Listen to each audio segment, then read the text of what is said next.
त के हुन्छ भने कम्युनिस्टको सरकार आयो भने थाल थापेर लङ्गड खानामा खाना खाने हो, 60 पुगे गोली हान्छ भनेर केही दिन जनतालाई भ्रमित त बनाइयो हिजो, तर त्यो भरम कति दिन टिक्यो हो? त्यस्तो काम अब हामीले गर्नु हुँदैन। अहिले यो बाल श्रम शोषण मुक्त वडा र गाउँपालिका घोषणा गर्ने सायद लुम्बिनीमा हामी प्रथम हुँदैछौँ। अरू कसैले पनि वडा घोषणा गर्न सकेको छैन। तपाईँ हामी नै प्रथम 2टा वडा घोषणा गरिसक्यौं। अब 5वटा वडा घोषणा गरेर गाउँपालिका घोषणा गर्यौं भने लुम्बिनीमा तपाईँ हामी फर्स्ट हुँदैछौँ। यो त तपाईँ हाम्रो लगानीको मेहनतको प्रतिफल हो नि। दाबै गर्ने हो भने अरूले केही गरेका छैन भन्दै घर दैलो चलाउनु हुँदो रहेछ।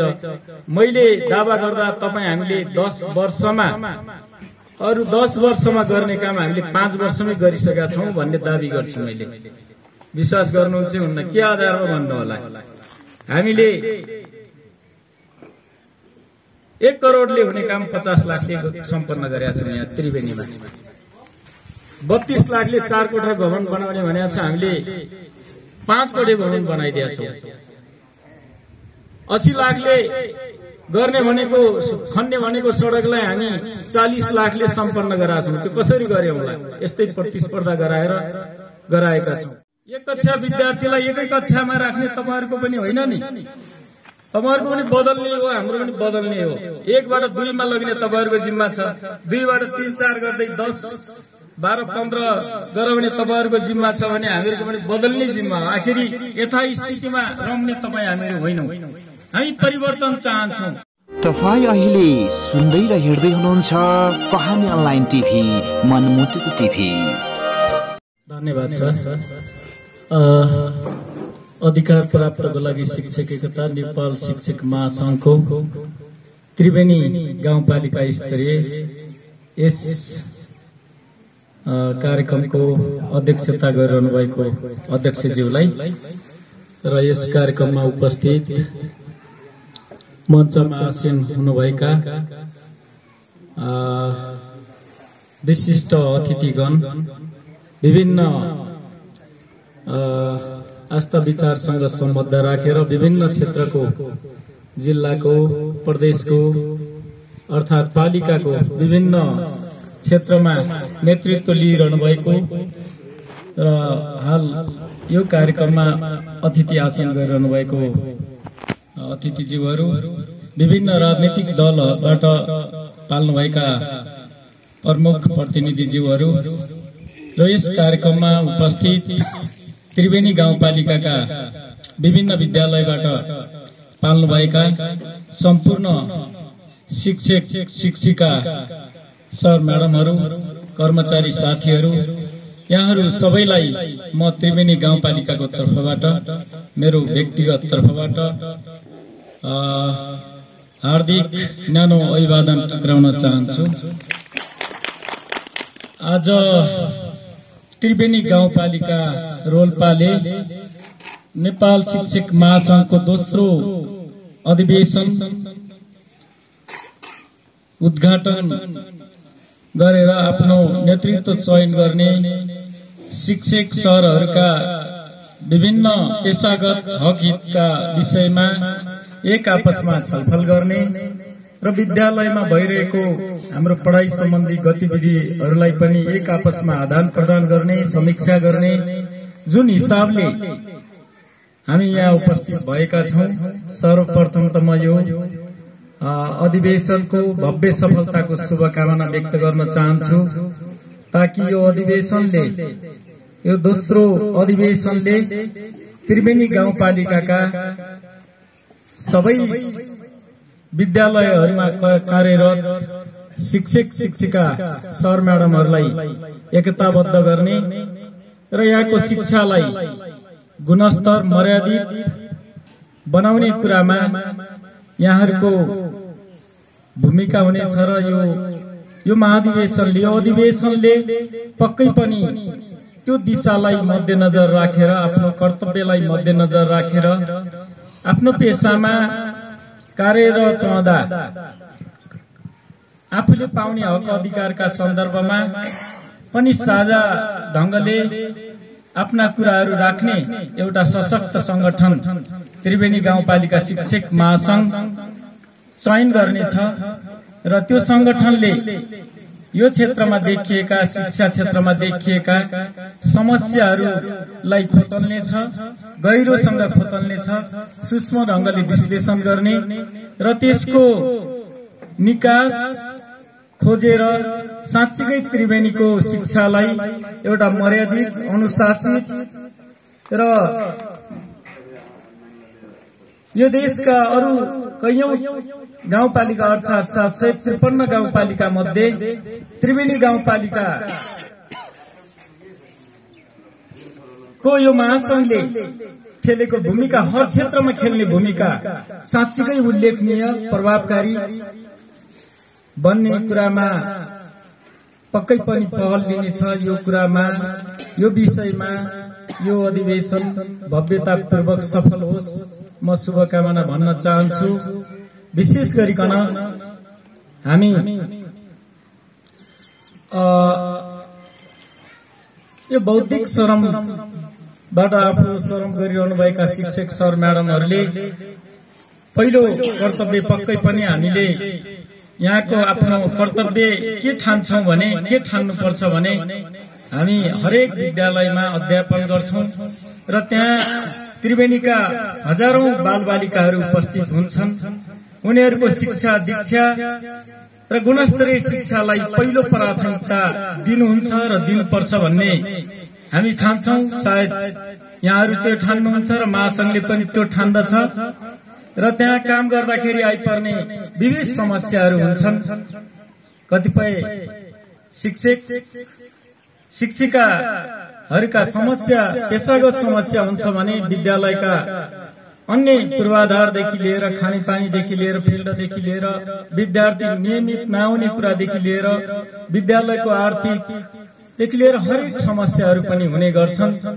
यावत विषयहरूलाई यो तबका भनेको एउटा शिक्षित तबका पनि भएको हुनाले त्रिवेणी गाउँपालिकाका जनताहरूले, अभिभावकहरूले, विद्यार्थीहरूले आशा गर्ने क्षेत्र पनि यही हो कि यही क्षेत्र हो जसले त्रिवेणीको शिक्षालाई एउटा गुणस्तरीय शिक्षा, अहिलेको बदलिदो परिस्थितिलाई क्याच गर्न सक्ने, अर्थात बुझ्न सक्ने, पकड्न सक्ने र बदलिदो परिस्थितिलाई पकडेर त्रिवेणीको शिक्षालाई कुनै पनि पालिका भन्दा, कुनै पनि विद्यालय भन्दा हामी श्रेष्ठता हासिल गर्ने, एक आपसमा प्रतिस्पर्धा गर्ने, त्यो अस्वस्थ प्रतिस्पर्धा होइन, स्वस्थ प्रतिस्पर्धा गर्ने, ताकि हाम्रो विद्यालयमा आउने बालबालिकाहरू सबै हाम्रो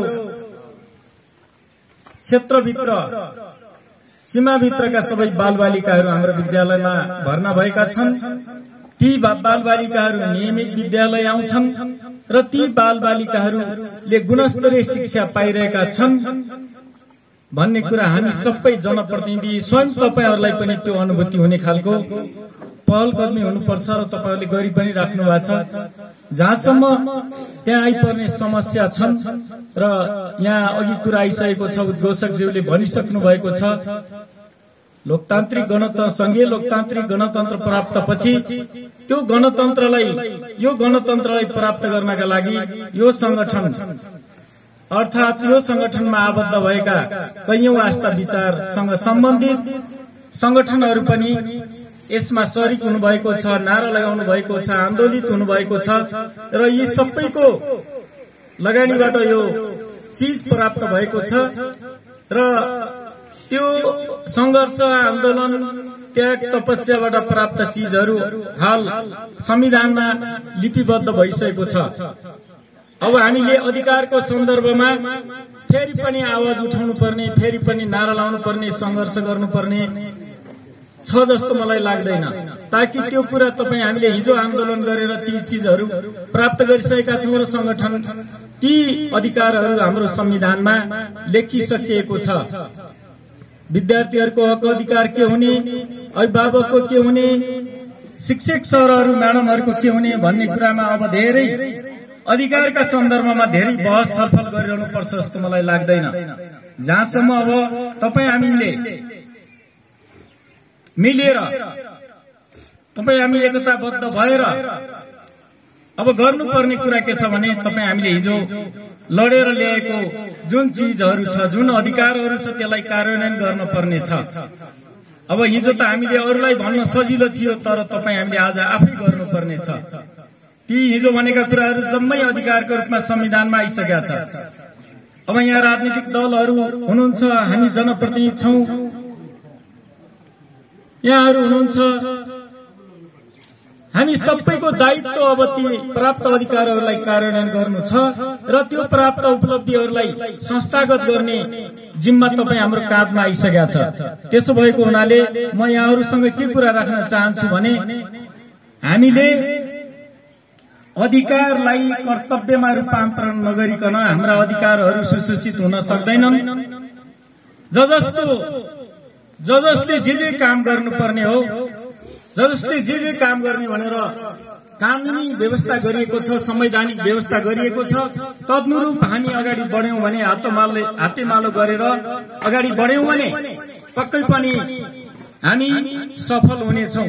त्यसमा कुनै शंका छैन, दुईमत छैन। त्यसो भएको हुनाले म यहाँहरूसँग के कुरा राख्न चाहन्छु भने अहिले हाल आएर पनि शिक्षालाई 3वटा सरकारको साझा सूचीमा राखिएको छ। स्थानीय तहको सरकारले प्रयोग गर्ने सूची भनेको अनुसूची 8 हो संविधानको, तर यो शिक्षालाई कहाँ राखिएको छ भन्नुहुन्छ भने अनुसूची 9 मा राखिएको छ। यहाँहरूले पनि संविधान हेर्नु भएको छ। अनुसूची 9 मा के भनिएको छ भन्नुहुन्छ भने शिक्षा साझा सूचीमा छ। स्थानीय तहको सरकार, प्रदेश सरकार र संघीय सरकारको साझा सूची हुनेछ भनिएको छ।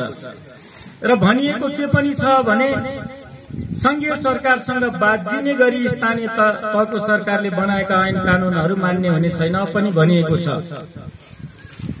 तर विडम्बना के भइरहेको छ भन्नुहुन्छ भने यो अनुसूची 9 मा रहेको साझा अधिकार, शिक्षाको जुन साझा अधिकार छ, त्यो लाई अहिले पनि कार्यान्वयन गर्न संघीय सरकारबाट सकिरहेको अवस्था छैन। अहिले शिक्षा ऐनै बन्न सकिरहेको छैन। स्थानीय तहको सरकारले शिक्षा ऐन प्राप्त गरेको छैन। त्यसो भएको हुनाले हामी आफ्नो ढंगले त्रिवेणीको शिक्षालाई कसरी सञ्चालन गर्ने भन्ने हामी आफ्नो ढंगले त चलाइरहेका छौं, यो यहाँहरूलाई पनि थाहा छ। तर यसलाई जुन ढंगले जसरी चलाउने भनिएको छ संविधानमा त्यसरी चलेको छैन। त्यसो भएको हुनाले केही समस्याहरू छन् सरहरू। यति समस्याहरू हुँदाहुँदै पनि त्रिवेणी गाउँपालिकाको तर्फबाट शिक्षा क्षेत्रमा हामीले गरेको प्रयत्न र पहलका विषयमा मैले यहाँहरूका बीचमा धेरै राख्नुपर्छ जस्तो लाग्दैन। किनभने तपाईँ हामीहरू सँगै छौं, एउटै कार्यक्षेत्रमा छौं, सँगै काम गरिरहेका छौं। यसो भएको हुनाले धेरै भन्नु पर्दैन। हिजो हामी निर्वाचित हुँदा यहाँका विद्यालयहरूका भौतिक पूर्वाधार कस्तो थियो, पढाइ शिक्षा क्षेत्रको पढाइ कस्तो थियो, विद्यार्थीहरूको उपस्थिति कस्तो थियो, निरन्तरता कस्तो थियो, हाल आएर के छ। अर्थात हिजोको 5 वर्ष पहिलेको तस्बिर र आजको तस्बिरमा कति अन्तर पायौं हामीले। हामी यो विषयलाई समीक्षा गर्न सक्छौं, तर आग्रही नभएर गर्नुपर्छ। हामीले तथ्यमा आधारित भएर गर्नुपर्छ। हामीले त्यो अनावश्यक श्रेय हामीले खोजेका छैनौं। हामीले गर्न नसकेका काम यहाँहरूले भन्नुभयो भने हामी त्यसलाई तथ्यगत रूपमा आयो भने त्यसलाई हामी सहर्ष स्वीकार्न तयार छौं। तर यहाँहरूले पनि के कुरालाई स्वीकार्न पर्छ भने, भन्नुपर्छ भने, भन्न सक्नुपर्छ भने गाउँपालिकाको तर्फबाट 5 वर्ष पहिलेको जुन तस्बिर थियो शिक्षा क्षेत्रमा हाल आएर कति रूपान्तरण भएको छ, कति बदलिएको छ। खेल मैदान भन्नुस्, पूर्वाधार भवन भन्नुस्, खानेपानी भन्नुस्, बालमैत्री खानेपानी भन्नुस्, 1 देखि कक्षा 3 सम्मको बालबालिकाहरूको लागि बसाइ व्यवस्थापन हिजो कस्तो थियो। छारो धुलोमा बच्चाहरू बस्ने अवस्था थियो हिजो। आज के त्यही छ त। त्रिवेणीमा राउन्ड टेबल, कुसन, कार्पेटमा बसेर हाम्रा बाल बच्चाहरूलाई सर म्याडमहरूले पढाइरहेको अवस्था छ अहिले। हिजो साँगुरा कोठा भएको भत्किनै लागेका भौतिक संरचनाहरू विद्यालय भवनहरू थिए भने आज धेरै ठाउँमा अधिकांश ठाउँमा हामीले भवनहरू निर्माण गरेका छौं। फिल्ड नभएका ठाउँमा फिल्ड बनाएका छौं र ल्याब लाइब्रेरी नभएका धेरै विद्यालयहरूमा त्यो चीजहरू पनि प्राप्त भएको छ। धेरै मावि विद्यालयहरूमा विद्युत पनि पुगिसकेको छ, जसले गर्दा बदलिदो टेक्नोलोजीलाई सम्बोधन गर्न यहाँहरूलाई अर्थात बदलिदो परिस्थिति अनुसार शिक्षण गर्नका लागि यहाँहरूलाई निकै सहज भएको हुनुपर्छ। र जहाँसम्म यहाँहरूलाई हिजो जुन संख्यामा सर म्याडमहरूले पढाउनु पर्थ्यो त्यसमा पनि गाउँपालिका आइसकेपछि धेरै बदलाव आएको यहाँहरूलाई महसुस भएको हुनुपर्छ। माथिबाट आएको अनुदान कोटा र गाउँपालिकाले राखेको स्वयंसेवक शिक्षक कोटा सबै मिलाएर प्राय जसो माध्यमिक विद्यालयहरूमा र आविहरूमा हामीले स्वयंसेवक शिक्षकहरूको व्यवस्था गरेका छौं र कतिपय विद्यालयहरूमा अनुदान कोटाको व्यवस्था भएको छ। त्यसो भएको हुनाले यहाँहरूलाई जुन भार वहन गर्नु पर्थ्यो हिजो, सायद त्यो भार वहनमा पक्कै पनि कमी भएको हुनुपर्छ। हो, हामीले 100 पुर्याइसक्यौं, हामीले पनि भनेका छैनौं। तपाईहरुलाई अब एकदम सन्तुष्टि पार्ने अवस्था ल्याइसकेका छौं, हामीले पनि भनेका छैनौं। तर हिजो जुन अवस्था थियो त्यहाँबाट हामी धेरै अगाडि आछौं भन्ने हाम्रो दाबी छ। र हामीले त्यति मात्रै होइन, हामीले विद्यालयहरूलाई अन्य धेरै सहयोग गरेका छौं। अहिले यो आर्थिक वर्षमा, यही वर्षमा सबै विद्यालयहरूमा तारबार सम्पन्न गर्ने हाम्रो गाउँपालिकाको कार्यक्रम छ। अधिकांश विद्यालयहरूमा खेल मैदानहरू पनि सम्पन्न भइसकेको छ। त्यसो भएको हुनाले यी क्षेत्रमा यहाँहरू हिजोको भन्दा आज पक्कै सन्तुष्ट हुनुहुन्छ। पूर्ण सन्तुष्टि हुने बेला अझै आइपुगेको छैन। थोरै सीमित स्रोत साधन भएको र अपेक्षा धेरै भएको, समस्या धेरै भएको कारणले गर्दाखेरि यी सबै चीजहरू प्राप्त गर्न पुर्याउन सकिएको छैन र हामी त्यसको प्रयत्नरत छौं। र हिजो बाल विकासमा पढाउनु हुने अघि उद्घोषकज्यूले भन्नुभएको छ, मैले गाई गोई सुन्छु शान्त कुमारले बेकार हल्ला फिजाएको भनेर कतिपय साथीहरूको खेतीपाती त्यही गर्नु भएको छ भन्ने पनि सुन्छु मैले। म विनम्रतापूर्वक यहाँहरूलाई अनुरोध गर्छु, राजनीति आस्था राख्ने कुरामा हामीहरू जो कोही पनि छुट्छौं, तर वास्तविकतामा मैले अघि यही भनिसके, नभएको कुरालाई भन्न पाइयो, भएको कुरालाई पनि गोलमटोल बनाउने, त्यसपछि मान्छेहरूलाई, त्रिवेणीका जनताहरूलाई गुमराहमा राख्ने तपाईहरू जतिको सचेत वर्गले गर्न सुहाउँदैन। त्यो गर्नु पनि हुँदैन। भोलि त्यो तथ्यमा त्यो त के हुन्छ भने कम्युनिस्टको सरकार आयो भने थाल थापेर लङ्गड खानामा खाना खाने हो, 60 पुगे गोली हान्छ भनेर केही दिन जनतालाई भ्रमित त बनाइयो हिजो, तर त्यो भ्रम कति दिन टिक्यो हो, त्यस्तो काम अब हामीले गर्नु हुँदैन। हामीले निर्णय गरिसकेका छौं कि बाल विकासमा रहेर लामो समयदेखि पढाउने आउनुभएका शिक्षक शिक्षिका जो सरहरू हुनुहुन्छ उहाँहरूको सन्दर्भमा नेपाल सरकार तत्कालीन प्रधानमन्त्री केपी ओली प्रधानमन्त्री रहेको र विष्णु पौडेल अर्थमन्त्री रहेको सरकारले नै हामीलाई परिपत्र गरेको थियो कि हामीले यति पैसा थप दिया छौं, 2000 15,000 तिमीले पुर्याउ, जति जति थप्नु पर्छ पुर्याउने जिम्मा तिम्रो भनिएको थियो। तत्काल अलि हामीलाई कठिनाई पर्यो स्रोत जुटाउन र यहाँहरूको जुन समस्यालाई हामी मध्यनजर गर्यौं र त्यसलाई हामीले भर्खरै बसेको कार्यपालिकाबाट सबैको बाल विकास शिक्षक तर्फ रहनु भएको सर म्याडमहरू र कर्मचारी साथीहरू र यो सिकाइ केन्द्रमा जो पढाइरहनु भएको छ उहाँहरू जम्मैलाई हामीले 15,000 मन्थली दिने गरी निर्णय गरिसकेका छौं। त्यो श्रावणदेखि नै दिने भनेर निर्णय गरेका छौं। अलि ढिला भए पनि तलब चाहिँ श्रावणदेखि नै दिने भनेका छौं हामीले।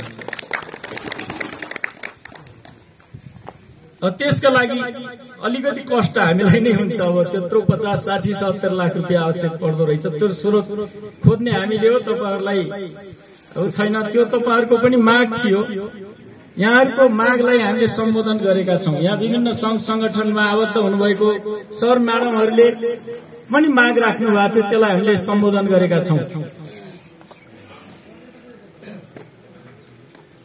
त्यसो भएको हुनाले अब जहाँसम्म मलाई लाग्छ पढाइको क्षेत्रमा पनि हामी निर्वाचित हुँदाखेरि जस्तो खालको शिक्षा थियो, जुन अवस्था थियो, आज म धेरै सन्तुष्ट छु। तपाईहरुको अध्यापनले, पढाइले, विद्यालयमा तपाईहरुको उपस्थितिले, विद्यार्थीहरुको उपस्थितिले म उत्साहित छु। हाम्रो गाउँपालिका उत्साहित छ, सन्तोष छ। र हामीले के भनेका छौं, के गर्दैछौं भन्नुहुन्छ भने हामी 3-4 वर्षको दौडानमा हाम्रो गाउँपालिकाबाट गाउँपालिकाले पहल प्रयत्न गरेर विभिन्न संघ संस्थाहरूबाट जसरी हामीले यहाँ विभिन्न संघ संस्थाहरू सेभ द चिल्ड्रेन हुरेक, अन्य सुहारा, धेरै संघ संस्थाहरू डिकोस हुरेक, विभिन्न संघ संस्थाहरूबाट यो पालिकामा सहयोग भएको छ। त्यो हिसाबले जसरी तपाई हामीहरू लाग्यौं, सबै लाग्यौं नि, खट्यौं नि हामी त। त्यसको परिणाम अब तपाई हामीहरूको जुन परिणाम थियो, जुन कसरत थियो, मेहनत थियो, त्यसको रिजल्ट निस्कदैछ। अब हामीले पहिले यो 5 नम्बर वडालाई बाल श्रम मुक्त वडा घोषणा गर्यौं, हिजो 3 नम्बर वडालाई घोषणा गर्यौं, आज 4 नम्बर वडा घोषणा हुँदैछ। र हामी कर्मिक रूपले 7वटै वडा घोषणा गरेर पालिकामा तपाई हामीहरू सबैको उपस्थितिमा भव्य रूपमा हाम्रो गाउँपालिकालाई बाल श्रम शोषण मुक्त गाउँपालिका घोषणा गर्दैछौं। त्यो प्रयत्न मेरो मात्रै थिएन, त्यो प्रयत्न मेरो गाउँपालिकाका जनप्रतिनिधि मात्रै थिएन। यहाँ राजनैतिक दल, शिक्षक सर म्याडमहरू, कर्मचारी साथीहरू सबैको साझा प्रयत्न र प्रयासबाट सफल भएको छ। र हाम्रा बालबालिकाहरूको सबैको, अभिभावकहरूको सबैको प्रयत्नबाट सफल भएको छ। यसको जस तपाई हामीले नै लिनुपर्छ। हामी काम गर्ने जस लिन नसक्ने पनि परेछौं। अहिले यो बाल श्रम शोषण मुक्त वडा र गाउँपालिका घोषणा गर्ने साथ लुम्बिनीमा हामी प्रथम हुँदैछौं। अरु कसैले पनि वडा घोषणा गर्न सकेको छैन। तपाई हामी नै प्रथम 2टा वडा घोषणा गरिसक्यौं। अब 5वटा वडा घोषणा गरेर गाउँपालिका घोषणा गर्यौं भने लुम्बिनीमा तपाई हामी फर्स्ट आउँदैछौं। यो त तपाई हाम्रो लगानीको मेहनतको प्रतिफल हो नि। यसलाई तपाई हामीले सन्तोष गर्ने कि नगर्ने? गर्नुपर्छ। सधैँभरि तपाई हामीलाई एउटा कुरा के सिकाइयो भने विभिन्न पार्टीमा विभक्त गरियो, विभिन्न पार्टीकोमा विभक्त गरेर आस्थामा चढाइयो र भनियो के भन्नुहुन्छ भने हामी एकले अर्कालाई आलोचना गर्ने मात्रै नेताहरूले क्लास दिए। तपाई हामीलाई राजनीतिक क्लास त्यस्तै भयो। राणा फाल्नलाई राणा विरोधी क्लास दिइयो, पञ्च फाल्नु थियो तपाई हामीले पञ्च विरोधी क्लास दिइयो। अहिले फेरि एउटा पार्टीले अर्को पार्टीको धज्जी उडाउने क्लास दिइराखेका छ। त्यसबाट हामी गाइडेड छौं। हामी नेगेटिभ कुरामा बढ्ता छिटो एक्टिभ हुन्छौं, पोजिटिभ कुरामा हाम्रो दिमाग त्यति चाँडो चलिरहेको छैन। त्यसो भएर अब हाम्रो समय के हो त भन्नुहुन्छ भने मैले अघि भनिसकेका छु, तपाई हामीले लामो लडाई संघर्ष गरेका छौं, बलिदान गरेका छौं। यो संगठनमा रहनुभएका धेरै सर म्याडमहरूले पनि बलिदानी गर्नु भएको छ, पसिना बगाउनु भएको छ। राजनीतिक दलमा लाग्नेले पनि पसिना बगाएका छौं। त्यसबाट प्राप्त गर्नुपर्ने चीज प्राप्त त भाषण नि कि त यसको पक्षमा छैनौ भन्नु पर्यो, यो संविधानलाई मान्दैनौ भन्नु पर्यो। तपाई हामीले जो अहिले विप्लवले नेकपा माओवादीले मात्रै भनिराख्नु भएको छ कि त्यस्तै भन्न सक्नु पर्यो। अनि यो संविधान मान्छौं, हामीले लडेर ल्याओ, यसमा सबै अधिकार छ पनि भन्दै गर्ने, एकले अर्कालाई छिटकी पनि हाल्ने, धज्जी पनि उडाइरहने, म भए त आकाशका तारा झार्दिन्थे पनि भन्छौं हामी। उले एउटा सिनको भाँचिया छैन भनेर घर दैलो पनि चलाउँछौं हामी। तर म एउटा यहाँहरुसँग अनुरोध के गर्न चाहन्छु भने अब दाबै गर्ने हो भने अरूले केही गरेका छैन भन्दै घर दैलो चलाउनु हुँदो रहेछ। मैले दावा गर्दा तपाई हामीले 10 वर्षमा अरु 10 वर्षमा गर्ने काम हामीले 5 वर्षमै गरिसकेका छौं भन्ने दाबी गर्छु मैले। विश्वास गर्नुहुन्छ हुन्न? के आधारमा भन्नु होला? हामीले 1 करोडले हुने काम 50 लाखले सम्पन्न गरेका छौं। यहाँ त्रिवेणीमा 32 लाखले 4 कोठा भवन बनाउने भनेको छ, हामीले 5 कोठे भवन बनाइदिएका छौं। 80 लाखले गर्ने भनेको खन्ने भनेको सडकलाई हामी 40 लाखले सम्पन्न गराएका छौं। त्यो कसरी गर्यौं होला? यस्तै प्रतिस्पर्धा गराएका छौं। त्यस अर्थमा हामी दाबी गरिरहेका छौं, हामीले अरूले 10 वर्ष गर्ने काम हामी त्रिवेणीमा हामी मिलेर गर्दा 5 वर्षमै गर्न सकिँदो रहेछ। र हामी साँच्चीकै मिलेर जाने हो अगाडि भने अरू 5 वर्षमा त्रिवेणीलाई व्यापक रूपमा बदल्न सक्छौं। हामीहरू साँच्चीकै एकजुट एक ढिक्का भएर गयौं भने शिक्षा क्षेत्रमै पनि सक्छौं, स्वास्थ्यमै सक्छौं, हरेक क्षेत्रमा बदल्न सक्छौं। हाम्रो काम त व्याख्या गर्ने मात्रै होइन नि, आलोचना गर्ने मात्रै होइन नि। एक कक्षा विद्यार्थीलाई एकै कक्षामा राख्ने तपाईहरुको पनि होइन नि। तपाईहरुको पनि बदल्ने हो, हाम्रो पनि बदल्ने हो। 1 बाट 2 मा लग्ने तपाईहरुको जिम्मा छ। 2 बाट 3 4 गर्दै 10 12 15 गराउने तपाईहरुको जिम्मा छ भने हामीहरुको पनि बदल्ने जिम्मा हो। आखिरी यथास्थितिमा रहने हामीहरु होइनौं। हामी परिवर्तन चाहन्छौं।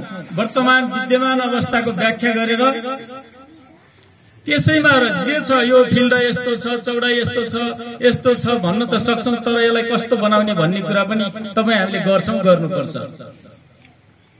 अब कस्तो बनाउने भन्ने कुरा पनि त हाम्रो काम हो नि। त्यसो भएको हुनाले हामीले खाली व्याख्या गर्ने, अरूको क्रिटिसाइज गर्ने, एकले अर्कालाई धज्जी उडाउने होइन। त्रिवेणीमा कुनै पनि पार्टी, एउटा पार्टी कुनै पनि नेता कमजोर भयो भने त्रिवेणी बन्छ भन्ने भ्रम हो। हामी सबै सक्षम हुनुपर्छ। अल पार्टी यहाँ अनुशासित हुनुपर्छ।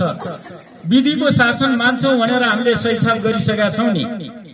विधिभित्र छैनौं, सिस्टमभित्र छैनौं।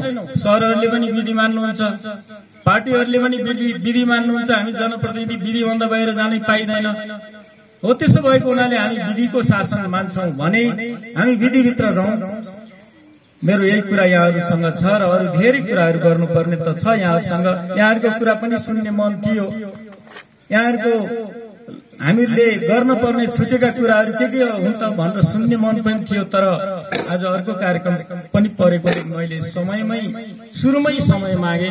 म आयोजकप्रति क्षमा प्रार्थी छु र म यहाँहरुलाई भन्न चाहन्छु, हामीहरूको प्रयत्नबाटै यहाँका राजनीतिक दलहरू,